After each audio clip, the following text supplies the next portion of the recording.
Glória a Deus. A paz do Senhor Jesus a todos.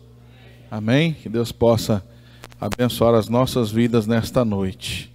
Quem trouxe a sua Bíblia, amado, pode abrir comigo em 2 Coríntios, capítulo 4. 2 Coríntios, capítulo 4, verso de número 7. Louvado seja o Deus Todo-Poderoso. 2 Coríntios, capítulo 4, versículo 7. Todos acharam? Amém? Diz assim: temos, porém, este tesouro em vasos de barro, para que a excelência do poder de Deus, aliás, seja de Deus, e não de nós. Vou ler de novo. Temos, porém, este tesouro em vasos de barro, para que a excelência do poder seja de Deus e não de nós. Amém?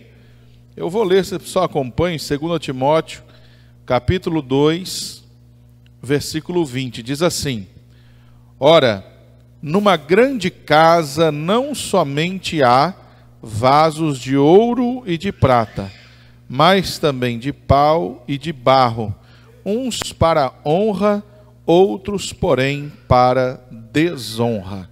Antes de você se assentar, dá uma cotoveladinha no irmão, pergunta para ele assim: que tipo de vaso você é?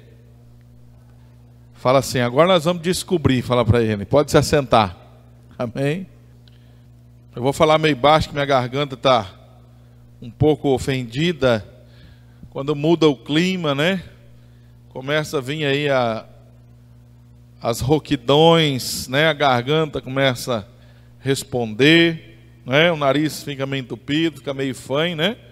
Mas em tudo nós temos que dar graça, não é verdade? Em tudo nós temos que glorificar a Deus, porque todos os anos é assim, nós vamos vencendo, ano por ano, batalha por batalha, e o nome do Senhor continua sendo glorificado. Amém? Deus, por muitas vezes, Ele nos denomina, Ele nos trata como vasos. É um adjetivo, ou seja, mais do que isso, né? É um substantivo. Ele trata o homem, o ser humano, numa linguagem figurativa, como sendo um recipiente. Porque a Bíblia diz que nós somos o templo do Espírito Santo. Isso quer dizer o quê? Que nós somos o recipiente aonde habita o Espírito Santo de Deus. Resumindo, nós somos a casa de Deus. Nós somos a morada de Deus. Quando outrora Deus, Ele fazia ali pequenas aparições, pequenas visitas ao homem, hoje não, hoje Ele está conosco. Todo aquele que quer, ele pode receber na sua vida essa presença gloriosa que é o Espírito Santo de Deus. Falar que nós somos morada do Espírito Santo, nós somos templo de Deus, parece uma coisa comum, uma coisa corriqueira, mas não tem nada de comum nisso. Porque sendo nós pessoas falhas, pessoas cheias de defeitos, cheias de fraquezas, cheias de anseios, cheias de desejos, e ainda assim podendo ser morada de um ser tão poderoso, tão glorioso e tão santo. Então isso não vem de nós, isso é dom de Deus. Porque se dependesse de cada um de nós, infelizmente, com certeza, não teríamos mérito para ser casa de Deus, morada de Deus, vasos aonde Deus habita. Mas isso é pela graça que nos foi concedida através do sacrifício de Jesus Cristo de Nazaré. Sendo vasos de Deus, nós temos que sempre estar cheios, com o recipiente transbordando, não é, da presença do Todo-Poderoso. Mas será que Deus habita em todo e qualquer vaso? Será que Deus ele se faz presente em todo aquele, né, que quem sabe se denomina vaso, ou se autodenomina vaso, ou que acha que é vaso? O que é isso na verdade? Será que todos que, como foi citado aqui, todos que proferem, né, um trecho da Bíblia, todos que já tiveram, quem sabe, dentro de uma igreja, podem dizer, bater no peito, que são vasos de Deus, que são moradas de Deus? Não é pessoas que andam aí o cotidiano, a vida totalmente fora da direção de Deus, daquilo que a Bíblia coloca como assertivo, e ele pode se bater no peito, se autodenominar um vaso, um instrumento de Deus, sair por aí profetizando em nome de Deus, falando algo, dizendo que foi Deus que falou. Será que realmente todas essas pessoas vão ser encontradas, né, com o seu nome escrito no livro da vida? Todas essas realmente são instrumentos que Deus pode contar, pode usar? Isso é algo que tem sido banalizado muito nesses dias que nós estamos vivendo. As pessoas perderam um pouco da reverência que é a santidade de Deus. Quando Moisés esteve no monte Horebe, ele teve o primeiro contato com Deus, Deus já estava ali de imediato tentando dimensionar para Moisés quem era ele. Ele falou: olha, tira aí a sandália dos seus pés, porque o lugar onde você está pisando é terra santa. Então até a terra onde Deus habita, ela é santa. Aonde Deus está, o lugar tem que estar santificado. Então, para eu ser morada de Deus, eu tenho que ser santo, porque Ele é. Tem esses dias até me abordaram, até um rapaz perguntou aí: você torce para o Palmeiras, né? Ele falou assim: então você está fora da Bíblia, né? Porque está escrito lá, né? Ser de santos porque eu sou santo, não é? É santista, não é? Mas é uma coisa banal, mas que nessa noite nós temos que fazer realmente uma reflexão muito forte, para saber se nós estamos aptos a sermos preenchidos por Deus, né, como vasos para honra, sermos preenchidos da santidade de Deus, da glória do Todo-Poderoso. E Deus, ele, pela sua excelência, Ele procura vasos de barro. Por que vasos de barro? Nós já vamos chegar, você já deve ter ouvido muitas mensagens a respeito disso, mas, em resumo, Deus procura pessoas que não queiram tomar para si a sua glória, pessoas que não queiram aparecer mais do que Ele. E por isso que nós, os homens, também fomos formados desta mesma matéria, que não tem brilho algum, que não tem qualidade alguma, a não ser barro, ser da terra, um material vil, sem valor. É disso que nós somos formados. Mas a Bíblia diz, nesse versículo que nós acabamos de ler, aqui em 2 Timóteo, capítulo 2, verso 20, que numa grande casa, aqui quando ele disse casa, ele estava usando uma linguagem figurativa, querendo se referir à igreja. Se em uma casa tem vasos de ouro, vasos de prata, vasos de madeira e vasos de pau, ele diz que uns são para honra e outros para desonra. E assim também é na igreja. Esta referência não estava querendo dizer realmente numa casa de vasos, né, de ouro, de prata, não. Estava se fazendo uma alusão à igreja do Senhor, a tipo de pessoas ou de vasos que tem dentro da casa de Deus. Por isso que é uma grande casa, porque a igreja de Deus é grande. A igreja de Deus, ela cresce rapidamente, ela tem sido poderosa. Hoje, rapidamente, passando o olho pela televisão, né, enquanto ali passava o esporte, você via ali muitos jogadores a todo momento, né, erguendo as mãos para o alto. Qualquer lance que acontecia, agradecia a Deus, agradecia aos céus. Isso para quem, né, já passou aí da casa do Enta, né? Nós não víamos isso, não era comum, muito pelo contrário. Os jogadores de futebol, eles eram uma figura, uma referência, né?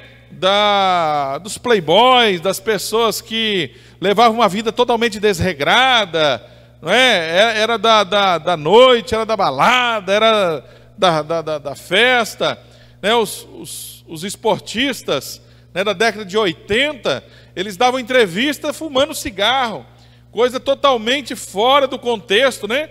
Um esportista dando entrevista fumando, quer dizer, algo que é contra a saúde. O esporte é a favor da saúde, mas eles eram pagos para aquilo, porque eles tinham que figurar, inspirar pessoas a adquirir, a consumir aquele produto.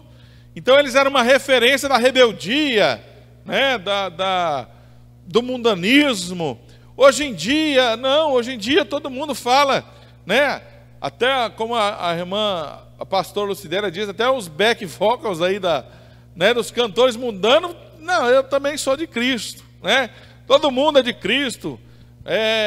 O camarada vai lá, dá uns 10 pés do ouvido no outro lá dentro de um ringue, e depois agradece a Deus, né, por ter nocauteado a pessoa do outro lado. Então, existe hoje assim um crescimento da igreja que a gente não sabe aonde isso vai levar.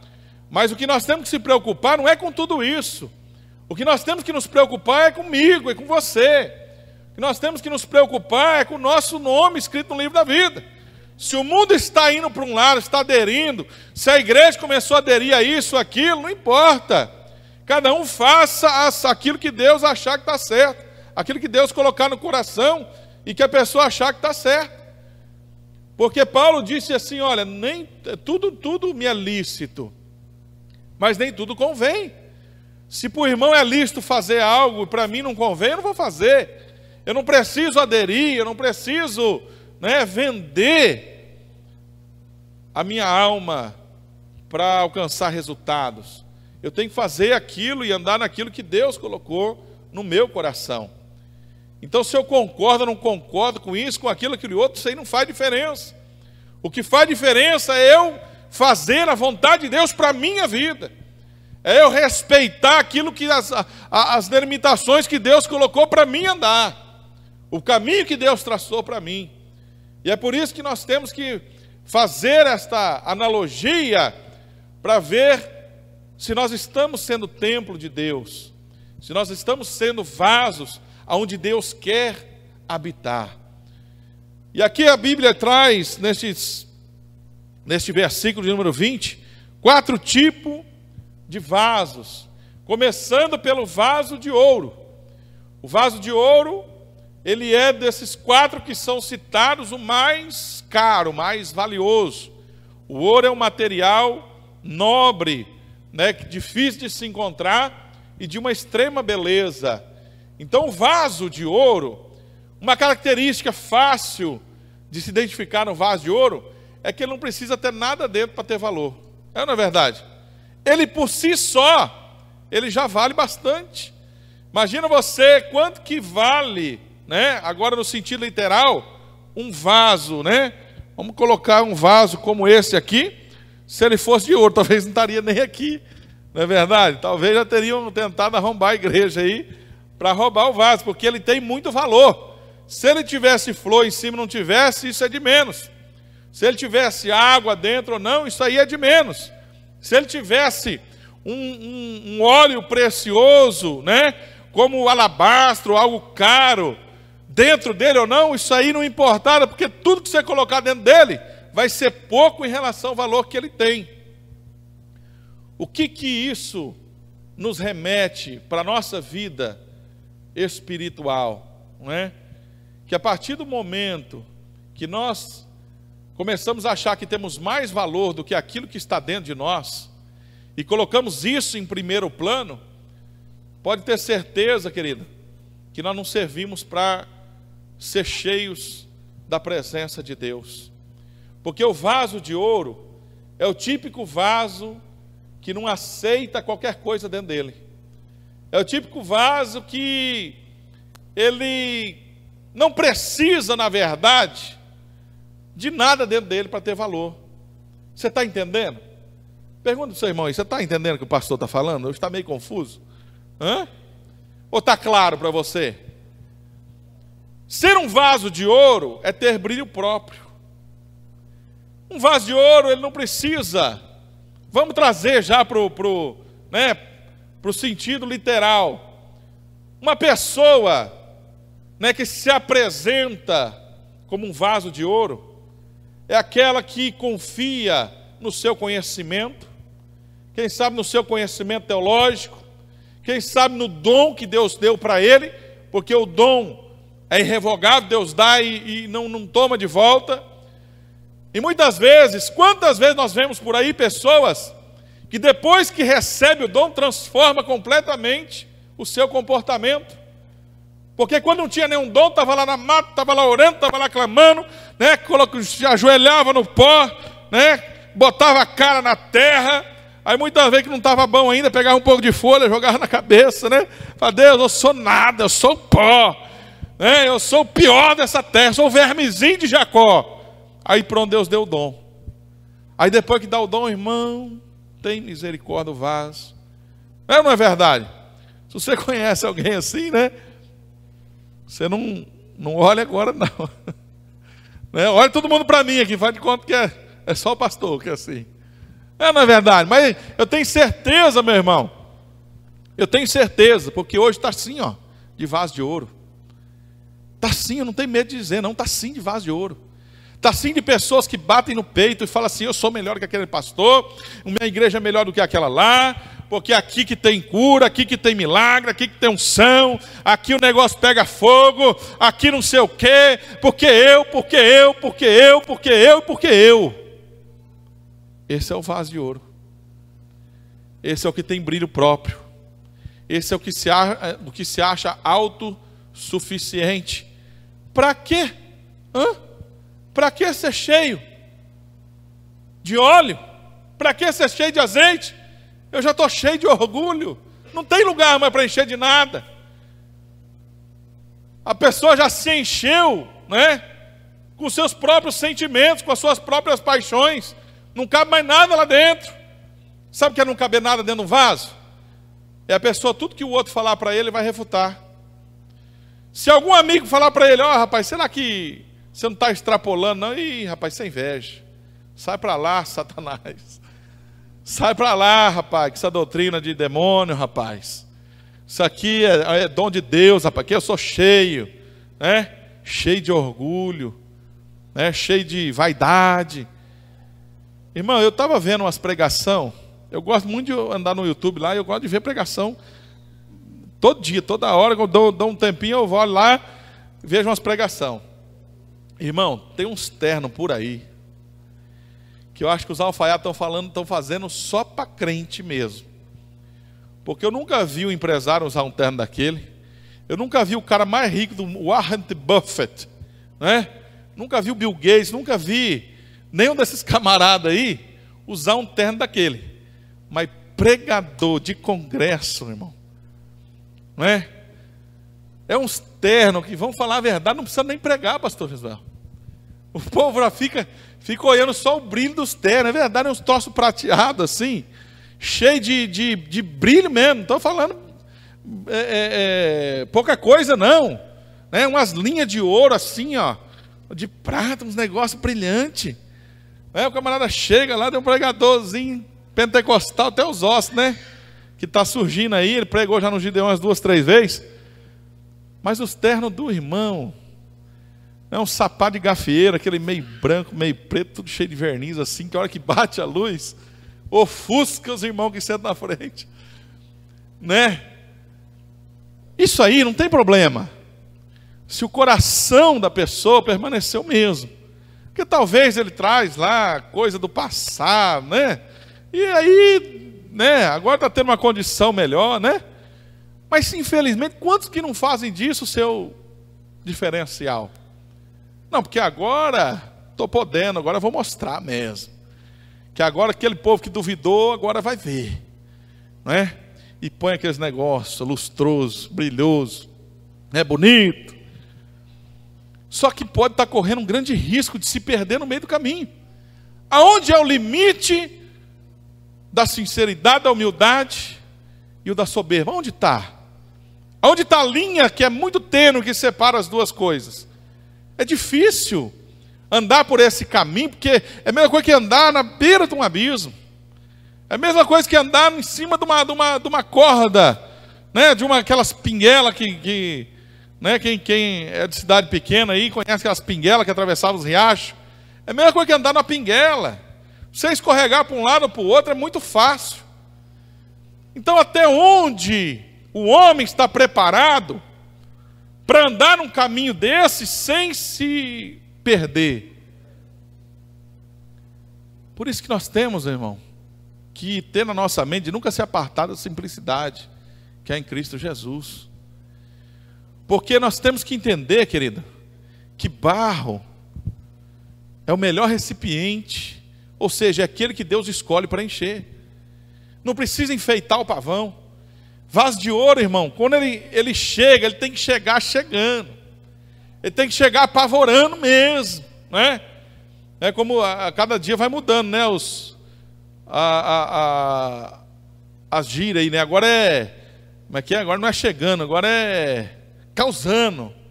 O cara tem que causar, chegar causando, né? Então ele chega e já começa, né? Hoje Deus vai fazer, vai acontecer, e eu vou ser usado aqui, e não sei o que, e vai, que hoje se o céu não descer, a igreja vai subir, né? Aí começa com aquele alvoroço, aí depois prega uma palavra xoxa, danada, né? E aí, o que acontece? Muitas vezes a pessoa fala assim, nunca mais eu prego, né? Nunca mais eu subo no acho que eu não nasci para isso, né? Porque eu profetizei que Deus ia fazer, que ia acontecer. Não, na verdade ele profetizou que ele ia fazer, que ele ia acontecer. Eu tinha um professor de homilética que ele era muito contido, né? Era muito sábio. Ele falou, olha, não prometa nada no começo da mensagem, deixa Deus fazer, deixa ele fazer. Se você prometer muito e fizer pouco, o povo vai ser frustrado. Se você prometer pouco e Deus realmente resolver derramar coisa grande lá, você vai sair dali, né? Honrado por Deus. E com Deus é justamente isso, é se esconder para que Deus venha aparecer. Né? Qual foi o maior homem que passou por essa terra segundo o próprio Filho de Deus? João Batista. Que ele se autodenominava indigno de amarrar as sandálias que Jesus calçava. E quando tentaram corromper o coração dele, ele estava lá na prisão. E o povo começou a falar, olha, agora o povo está seguindo Jesus. Sabe aquele povo, João Batista, que andava com você? Agora eles estão lá, até mesmo antes dele ir para a prisão. Agora eles estão seguindo a Jesus. Para quem tentar o quê? Provocar o coração de João Batista, despertar nele algum tipo de vaidade, algum tipo de ciúme por aquilo que estava acontecendo. E João Batista, ele disse o quê? Agora importa que eu diminua, para que ele venha crescer. Agora importa que eu venha me esconder, para que ele venha aparecer. Vaso de ouro é o contrário. Ele quer aparecer mais do que Deus. Ele tem brilho próprio. Ele não se enche de mais nada, porque ele já está cheio de si mesmo. Ele não precisa que ninguém o valorize, porque ele tem valor próprio. Deus, ele nos vê como vasos de ouro. Olha que mistério. Verdade, Deus nos vê como vasos preciosos. Mas nós temos que sempre nos ver como barro, porque é isso que somos. Sem Deus na nossa vida, nós não passamos de... Fala para o seu irmão, você é barro? Quer continuar sendo barro? Porque se você quiser continuar sendo barro, uma coisa é certa, você vai estar cheio, sempre cheio da presença de Deus. Amém? Vaso de ouro é vaso valioso, só para si mesmo, só para esse mundo.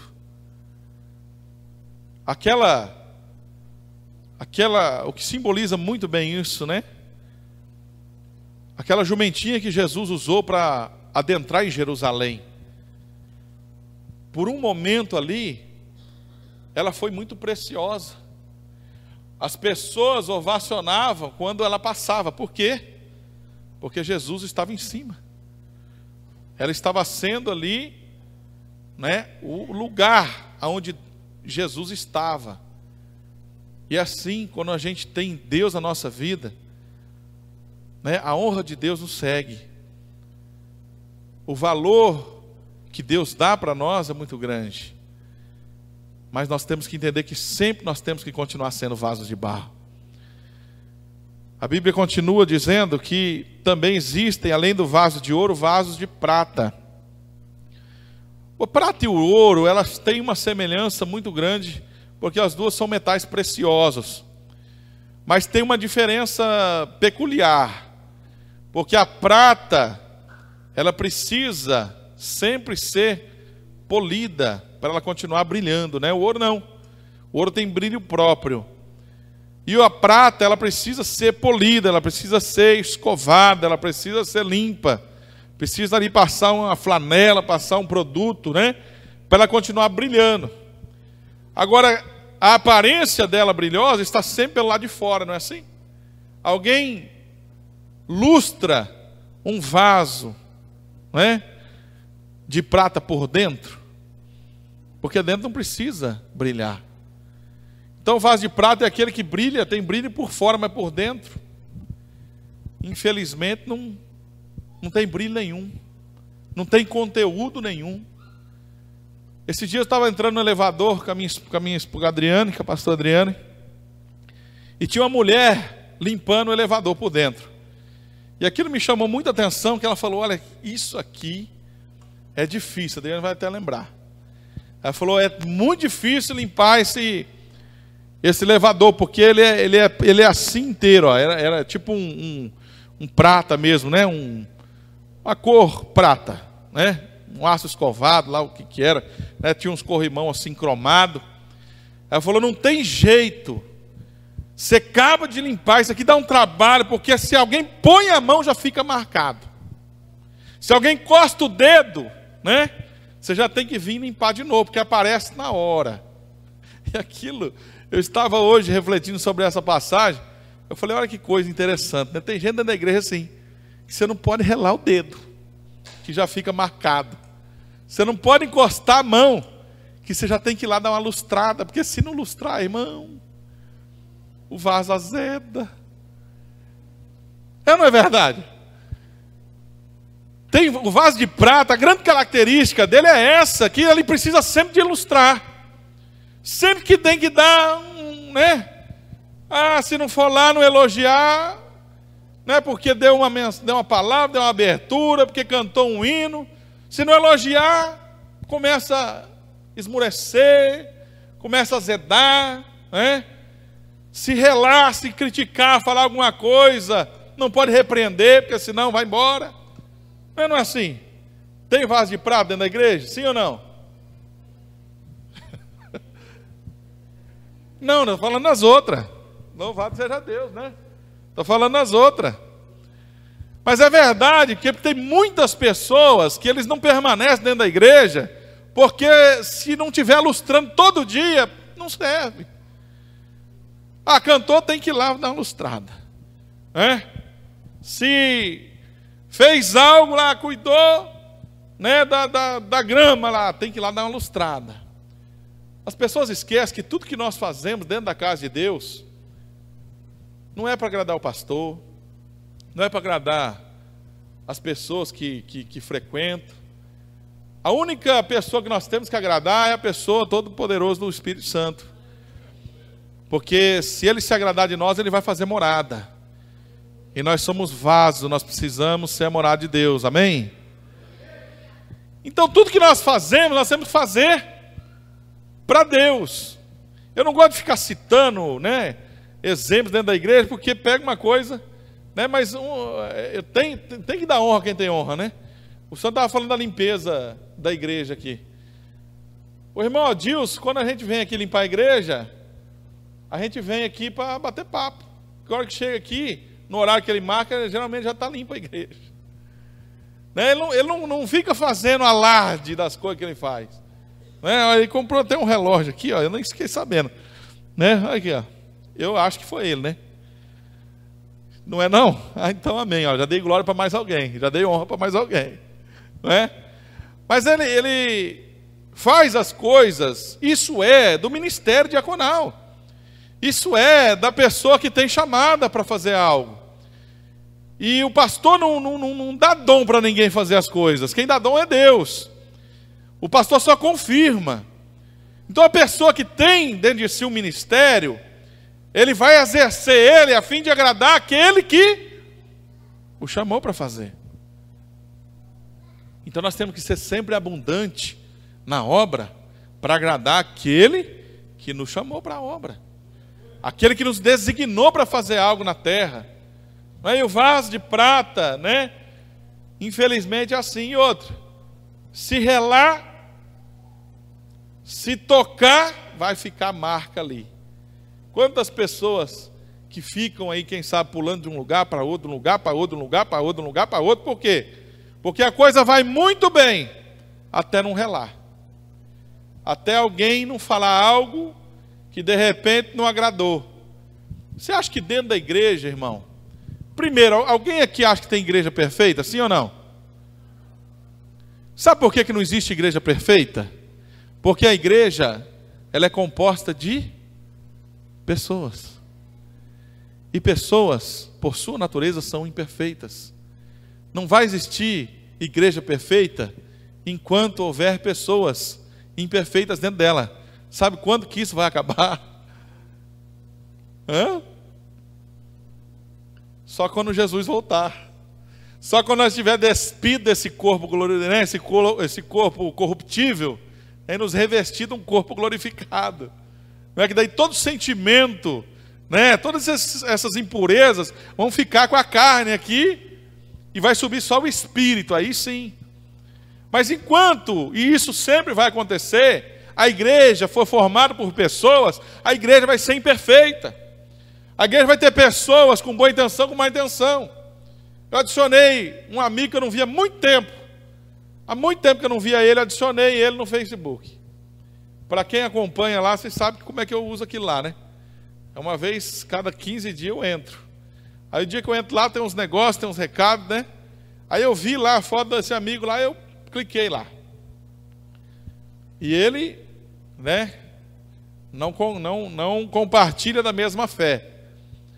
Aí a primeira coisa que ele postou foi uma matéria de um pastor, né, do interior do Goiás, que ele estava fazendo safadeza, né, com as irmãs da igreja, dizendo que Deus tinha mandado, que ele tinha ungido, né, tinha ungido ele para fazer safadeza, para abençoar as irmãs da igreja. Aí posta lá um negócio desse, não é verdade? Então tem gente com boa e com má intenção em todo lugar, inclusive e principalmente dentro da igreja. Então não espera, não vem para a igreja esperando, né, que todo mundo é perfeito, que todo mundo vai fazer tudo que você gosta, tudo que você quer, que todo mundo vai compartilhar da mesma ideia que você tem, que todo mundo vai aceitar a tua opinião. Ah, meu irmão, você está longe de entender o que é igreja. Nós que vamos compor o corpo de Cristo, que vai morar no céu, que somos a noiva do Cordeiro, né, que vamos ser, que somos as testemunhas vivas, né, e somos os escolhidos dessa geração para pregoar as boas novas a toda criatura. Somos pessoas em crescimento, em evolução, em aprendizado. Nós todos aqui, sem acepção de ninguém, somos pessoas que devíamos andar com uma placa, né? Colocando assim, em manutenção, né? Em obras, né? Como tem aí na rua. Você vai passando por uma rua, de repente tem uma placa lá, né? Em obras, cuidado, né? E é assim, você pode olhar para o seu irmão aí, você vai ver que ele está em obras. Deus ainda está aperfeiçoando a nossa vida, devagarzinho, um dia após o outro, para podermos chegar à estatura de varão perfeito. Mas enquanto estivermos aqui, estamos em obras. Então não espere que todo mundo vai entender o teu ponto de vista, vai concordar com o posicionamento, vai aceitar uma atitude. Para as pessoas que têm cargo de liderança, quando eu vou separar para algum ministério, eu já coloco já de cara. Eu falo, se você estiver fazendo isso, esperando reconhecimento, não comece a fazer. Não está pronto para fazer ainda. Espere mais um pouco. Espere Deus trabalhar mais na tua vida, né? Porque fazer algo para Deus nessa terra é fazer contra a opinião pública, contra a vontade das pessoas, porque para ajudar realmente vai ser um milagre se aparecer alguém, mas para criticar é todo o resto. É todo o resto, né? Porque todo mundo que não está fazendo algo acha que faz aquilo que alguém está fazendo melhor. Não é assim, porque não é o que estou fazendo, eu só estou vendo de fora. Então eu tenho sempre uma opinião, né, formada que eu acho que eu faria melhor do que aquela pessoa que está desempenhando aquela função, porque eu não estou lá fazendo, eu não sei as dificuldades que a pessoa está encontrando para fazer, eu não sei o tempo que ele está conseguindo dispor para fazer aquilo, o sacrifício que ele está fazendo para poder estar disposto a essa função. Tudo isso eu não sei, eu só sei que eu acho que eu faria melhor. Então é assim, todo mundo vai achar a mesma coisa, mas aquela pessoa que está fazendo, ela tem que entender que ela não está fazendo para agradar pessoas, ela está fazendo para agradar a Deus. Ela não está fazendo para encontrar recompensa, ela está fazendo porque ela é obediente, Deus mandou fazer. Então, se você foi comissionado para fazer algo, querido, independente do resultado, independente se está tendo ou não está tendo fruto, né, porque tem tempo determinado para tudo, mas entenda que Deus mandou você fazer, faça. Tem a história de um pregador que ele conta que Deus um dia mandou ele pregar para as árvores. Ele estava orando no meio do mato e Deus mandou ele orar ele pregar para as árvores. Aí vem aquele sentimento, né? Que acho que está orando demais, né? Que a cabeça começou a passar do ponto. Mas ele entendeu nitidamente que Deus estava mandando ele pregar para as árvores. E ele começou a pregar para as árvores. Isso é ser obediente. Isso é fazer o que Deus manda. Tem algum resultado de você pregar para a árvore? A árvore se converte, dobra o joelho, entrega o seu coração. Só que do meio daquelas árvores, de onde ele estava pregando, tinha um fugitivo, ele não sabia. Tinha um fugitivo, alguém escondido lá, foragido, né, da prisão. Enquanto ele pregava para as árvores, ele terminou de pregar, Deus mandou fazer o apelo. Aí que ele ficou mais em dúvida ainda, né? Se ele estava louco ou não. Mas quando ele fez o apelo, ele obedeceu. Alguém sai lá do meio do mato, do meio das árvores, né? E ali ele se entrega, né? E é alguém muito famoso. Eu não vou me lembrar agora dessa história, que eu li isso aí em um dos livros, né? Que eu tenho em casa lá, que eu leio. Mas é alguém muito famoso, essa pessoa, que foi um missionário que ganhou milhões de pessoas, né? E que se converteu nesse dia, no meio do mato, porque alguém resolveu obedecer o que Deus mandou fazer. Então, se nós fizermos o que Deus manda, vai ter resultado, mas a recompensa vem de lá. Talvez a gente nem entenda porque Deus manda fazer determinadas coisas, não é? Como dar 7 voltas em volta de Jericó. Por quê? É o que menos importa, o que importa é obedecer.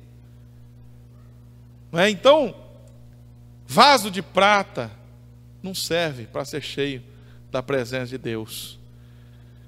Não é? Por quê? Porque qualquer coisa vai marcar, qualquer coisa vai incomodar. Eu acho que Deus está mandando eu sair desse ministério. Eu acho que eu vou dar uma volta para lá, né? Em busca da igreja perfeita, mas a igreja perfeita para Ele. Porque a igreja que for perfeita para Ele, não vai ser perfeita para todos os demais que estiver na igreja. Não é assim? Porque para a igreja ser perfeita para mim, ela tem que fazer só o que eu gosto, não é? Do jeito que eu quero. E cada um tem uma opinião, cada um tem um jeito, cada um tem uma natureza. Então não adianta. Terceiro lugar, vaso de madeira, vaso de pau. É bem semelhante também. Madeira é um material rígido, material de certa forma até que dá para moldar ele, né? Só que a madeira é perecível. Madeira apodrece rápido, estraga fácil. E madeira também não aguenta fogo. Não é verdade? Ou seja, é fácil de estragar. O que é um crente fácil de estragar? O que é um vaso de madeira? É por isso que eu disse que ele é bem semelhante ao vaso de prata, né? Mas o vaso de prata ele fica andando de um lugar para outro. O vaso de madeira não. Ele apodrece simplesmente, ó, some, desaparece, morre fácil. Vaso de madeira racha fácil, estraga fácil, apodrece fácil, dá cupim, não é? Dá fungo, dá problema, descasca. O que é o vaso de madeira dentro da igreja? É aquelas pessoas que já nascem meio estragada, já vem para a igreja com data de validade marcada. Está entendendo? Eu vou para a igreja, se tudo correr do jeito que eu quero, eu fico. Eu vou para a igreja, se Deus fazer o milagre na minha vida, eu aceito Jesus. Vai apodrecer e vai morrer. Não vai nem chegar, irmão, a ver a glória de Deus descer sobre a sua vida. Vai ser um vaso simplesmente vai ficar vazio. Sabe por quê? Porque a sua conversão, a sua alma, ela é negociável. Ela é condicional. Eu entrego, se primeiro eu receber. Se me der lucro, eu fico. Deus, se o Senhor tivesse aqui, Lázaro não teria morrido. Ou seja, o Senhor tinha que estar aqui. O Senhor tem que fazer isso aqui para mim. O Senhor tem que estar aqui. Deus tem que fazer, querido, algo para você. Deus é obrigado a fazer algo para mim, que eu quero. Porque nós trocamos a hierarquia da coisa, né? E temos Deus como um mordomo. Porque é pregado esse dia, então não é novidade para ninguém, né? Hoje eu estou meio revoltado, né? Mas tem uma igreja aí que colocou lá um pastor lá, já é meio mais do que apóstolo, bispo, né? Ele colocou lá uma frase: Deus é obrigado a fazer o que você quer. Se você dizima, Deus tem obrigação de te abençoar financeiramente. Se você oferta, você pode exigir de Deus. É muita prepotência, irmão. Eu conheço um que por muito menos que isso aí foi para o pasto. As unhas cresceu, virou bicho. Nabucodonosor.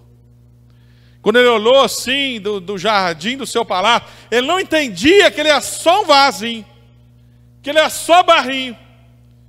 Mas Deus resolveu usar ele, né, para cumprir um propósito sobre a nação de Israel. E abençoou aquele homem. Nabucodonosor, que foi um imperador. Deus colocou muita riqueza, muito poder na mão dele. Aí ele começou a achar que... E um dia na varanda do seu palácio, na sacada do seu quarto, ele olha para a cidade da Babilônia, que era verdadeiramente uma maravilha do mundo. Só que ele achou que era ele que tinha feito aquilo. A ponto, né, de construir uma estátua para o povo adorar ele. Quando o homem... Por isso que eu falei, irmão, e torno a repetir. Andar nessa linha é um risco desnecessário. Partir para esse lado, ninguém sabe aonde que se perde no caminho. Ninguém sabe aonde que a integridade já foi E a vaidade começou a falar mais alto. Vamos andar na simplicidade. Vamos andar nas coisas simples, que é isso que agrada a Deus. Aí o camarada olhou para aquilo tudo e falou: ai, Babilônia, que eu tenho edificado. Virou um lobisomem, foi o primeiro lobisomem que se tem notícia na terra.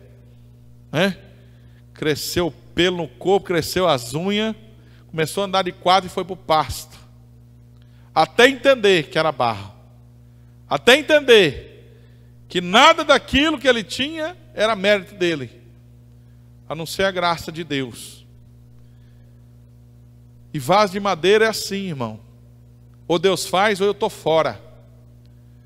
Eu já vou para a igreja numa condição: se Deus me curar, amém. Se Deus trazer meu marido de volta, eu fico. Se Deus abrir uma porta de trabalho, eu dizimo, eu oferto. Tudo é condicional, já tem prazo de validade para estragar, mofar. Não é madeira, madeira não é assim? Você vai comprar uma porta de madeira, o cara fala assim: essa madeira aqui dura tanto. Essa madeira aqui é melhor, dura tanto. Aquela ali é mais frágil, que uns 3, 4 anos você já tem que trocar. Madeira tem prazo de validade, não dura para sempre. Não é? Você vai fazer uma cerca, né? Quem é da agricultura, né? Vai fazer uma cerca, falar: ó, essa madeira aguenta 10 anos enterrada. Essa outra dura 30. A aroeira é famosa, né? Dura, sei lá, 50, 150. Mas todas elas têm prazo de validade. E a pessoa que chega na igreja condicional a receber algo da parte de Deus, ela já colocou em si mesma um prazo de validade. Eu vou estar aqui até tal dia. Eu vou estar aqui, vou dar uma chance para Deus. Não é? Mordomo, busca tal coisa para mim, faz isso, faz aquilo outro. Sabe o que quer dizer a palavra ministro no original? O que nós lemos ministro na Bíblia, no original, ela quer dizer servo, quase escravo. Então é isso que nós somos de Deus, ministros, servos de Deus. O servo tem direito de exigir que o patrão faça aquilo que ele quer? Pelo contrário, ele se submete àquilo que o patrão dele fala para ele fazer. O escravo piorou. O escravo, se ele tiver comida, ele tem que estar feliz. Se ele não tiver, ele tem que estar feliz do mesmo jeito. Porque ele é escravo, ele está devendo tudo. Está devendo até a vida dele. Então não tem condição de exigir nada. Mas andam pregando por aí, né, que servo mesmo é Deus de nós. Nós somos os reis. Nós somos os senhores. Uma fórmula pronta para tal coisa, é isso. Uma fórmula pronta para Deus fazer um milagre na sua vida é essa. Se você fizer isso, Deus tem que fazer algo na sua vida. Quando na verdade, meu irmão, a Bíblia diz que nós temos que comer, temos que beber, nós temos que dar por satisfeito, né? Isso quer dizer o quê? Que nem disso nós não éramos dignos de receber. Quanto mais querer exigir algo da parte de Deus. Amém? Em quarto lugar, é o nosso vasinho de barro. Vasinho de barro, primeiro, não tem brilho próprio. Ele não tem valor. Tem valor o vaso de barro? Tem, né? Mas baixinho, né? Você compra qualquer coisa e um vaso de ouro deve dar para comprar uns 50, uns 100, uns 1000, às vezes, vaso de barro. Ele não tem nem sequer credibilidade, não tem. As pessoas olham e desdém. Tem gente que já começou a falar assim: ó, agora está falando comigo. Porque lá onde eu estou, lá ninguém dá R$1 por mim. O vaso de barro, querido, ele não tem formosura. O vaso de barro, ele não tem muita credibilidade, porque ele é muito comum. Você vê um vaso de barro, ó, você vê um ali, você vê um lá, você vê um outro lá, muda alguma coisinha. Mas principalmente na época em que a Bíblia foi escrita, em que essas palavras foram relatadas, os vasos de barro era quase tudo igual. não tinha muita diferença, né? Aquele negocinho, aquele corotinho, né? Redondinho assim, com um bocalzinho, né? Era basicamente aquilo lá. Só que eram os mais usados para serem guardado óleo dentro, para serem colocadas as coisas que tinham utilidade dentro da casa. As vasilhas que aquela mulher, aquela viúva, aonde Deus multiplicou o azeite, que ela tinha até para vender, era tudo vasinho de barro. Tudo vasinho de barro. Enquanto tinha vasinho ali de barro, Deus ia enchendo. Deus ia fazendo milagre na multiplicação ali. E o vaso de barro, querido, ele pode não ter nenhum desses atributos que os outros têm. Não tem muito valor, não tem brilho próprio, né? Não tem, quem sabe, a formosura. Mas uma coisa é certa, irmão. É esse que Deus enche. É desse que Deus gosta. É esse que Deus vai continuar enchendo de azeite.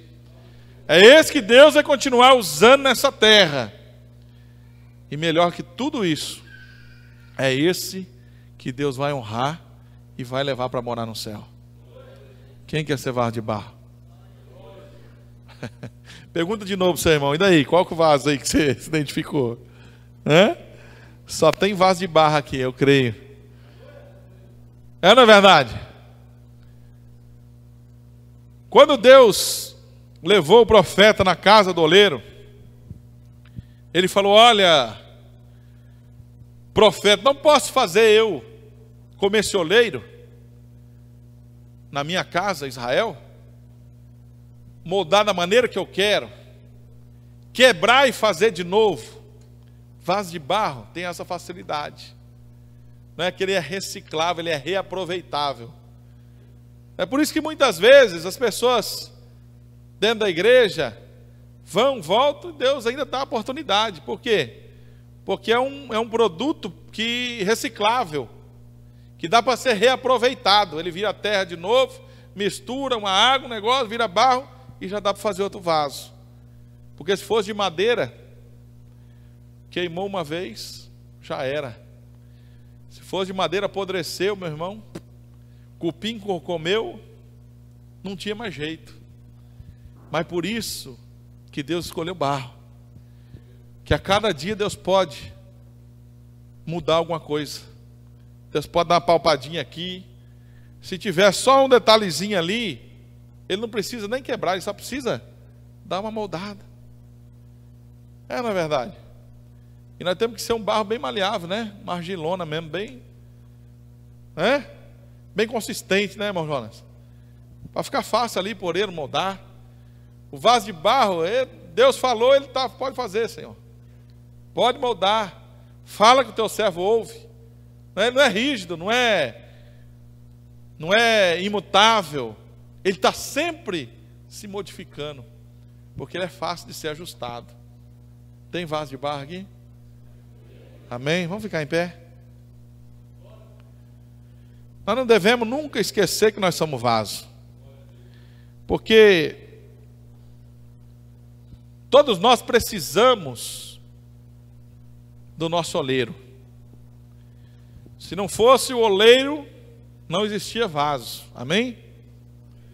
Se não fosse a mão do oleiro, nós não estaríamos aqui. Então nós somos totalmente dependentes.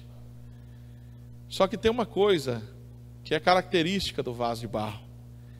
Deus sempre está presente, Deus sempre está trabalhando, Deus sempre está cuidando, Deus sempre está agindo, Deus sempre está renovando, Deus sempre está derramando óleo sobre a vida dele.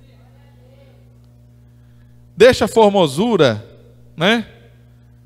Deixa a formosura para outros. Vão ser barro, vão ser argila, vão ser pó. Vamos deixar Deus brilhar, vamos deixar Deus encher. Uma grande verdade sobre o vaso de Deus é que enquanto ele for barro, vai ter óleos dentro dele. Vai ter espaço para Deus derramar óleo. Amém? A Bíblia é o nosso grande manual de instrução que nos vai traçar o caminho para morar no céu. Ela nada mais é do que um mapa. O mapa ele não fala assim, ó, você vira aqui, você dobra ali, lá você pega a direita, lá você desce por um caminho, ali você pula uma seca e ali você vai em frente, que você vai chegar lá. A Bíblia é isso. A Bíblia é a mão do oleiro trabalhando no barro. Ela vai nos dar o caminho para alcançar a redenção de Deus. Se nós seguirmos por esse caminho, se nós deixarmos a mão de Deus, que é a palavra, trabalhar a nossa vida, e não sermos resistentes, fatalmente nós vamos alcançar o nosso objetivo. Nós vamos alcançar o favor de Deus, nós vamos alcançar a misericórdia de Deus, nós vamos ser cheios da presença de Deus. Deus vai derramar dom, Deus vai derramar talento, Deus vai fazer brilhar, mas é Deus. Por isso, a todo momento, querido, nós temos que fazer essa reflexão. Será que nós somos o vaso de honra dentro da casa de Deus? Olha o que a Bíblia diz, que numa casa existem muitos vasos, não só de ouro, nem de prata, mas de madeira e de barro. Ele falou que um está fora da igreja, outro está dentro da igreja, um está fora da casa, outro está dentro da casa, que todos estão dentro da casa. Então, não faça de referência um vaso do teu lado. Não faça de referência uma pessoa de outra denominação. Porque hoje as pessoas estão pegando referências ruins e estão saindo cópias ruins, essa é a verdade. Eu vejo muitas pessoas justificando a sua atitude, se comparando a outras pessoas. Ah, eu tenho esse defeito, mas está bom, eu nem estou fazendo igual o fulano e ciclano que estão fazendo por aí. Não é? Você quer ser vaso de barro ou você quer imitar os vasos de ouro por aí? Os vasos de madeira? Não, do jeito que eu estou tá bom demais, tem gente bem pior que eu por aí.